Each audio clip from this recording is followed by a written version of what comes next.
ఒక దట్టమైన అడవిలో ఒక పెద్ద సింహం నివసిస్తూ ఉండేది. ఒకరోజు మధ్యాహ్నం ఆ సింహం ఒక చెట్టు నీడలో ప్రశాంతంగా నిద్రపోతుంది. అదే సమయంలో అక్కడే ఉన్న ఒక చిన్ని ఎలుక ఆడుకుంటూ వచ్చి పొరపాటున నిద్రపోతున్న సింహం మీదకి ఎక్కి గెంతడం మొదలుపెట్టింది. ఎలుక చేసిన అల్లరికి సింహం నిద్ర చెదిరింది. కోపంతో గర్జించిన సింహం తన పెద్ద పాంజాతో ఆ చిన్న ఎలుకను గట్టిగా పట్టుకుంది. ఎలుకను చంపి తినేయాలని నోరు తెరిచింది. అప్పుడు ఆ ఎలుక భయంతో వణికిపోతూ, మృగరాజా, నన్ను క్షమించు, తెలియక తప్పు చేశాను. దయచేసి నన్ను వదిలే, ఈ ఉపకారాన్ని నేను జీవితంలో మర్చిపోను. భవిష్యత్తులో ఎప్పుడైనా నీకు ఆపద వస్తే నా ప్రాణాలు పణంగా పెట్టి అయినా నీకు సహాయం చేస్తాను అని బతిమిలాడింది.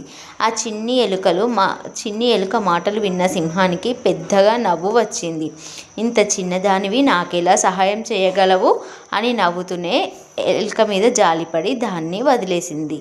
కొన్ని రోజుల తర్వాత ఆ సింహం ఆహారం కోసం వెతుకుతూ వేటగాళ్ళు పన్నిన ఒక పెద్ద వలలో చిక్కుకుంది.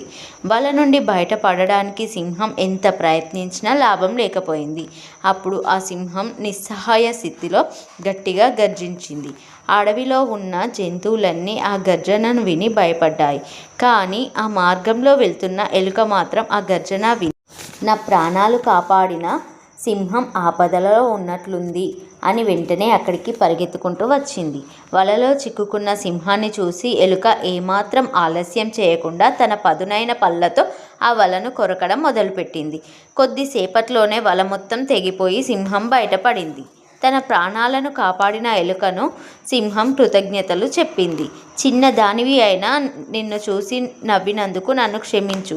ఈరోజు నీ వల్లే నా ప్రాణాలు దక్కాయి అని అంది.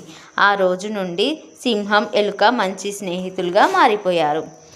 మోరల్: ఎవరిని తక్కువ అంచనా వేయకూడదు.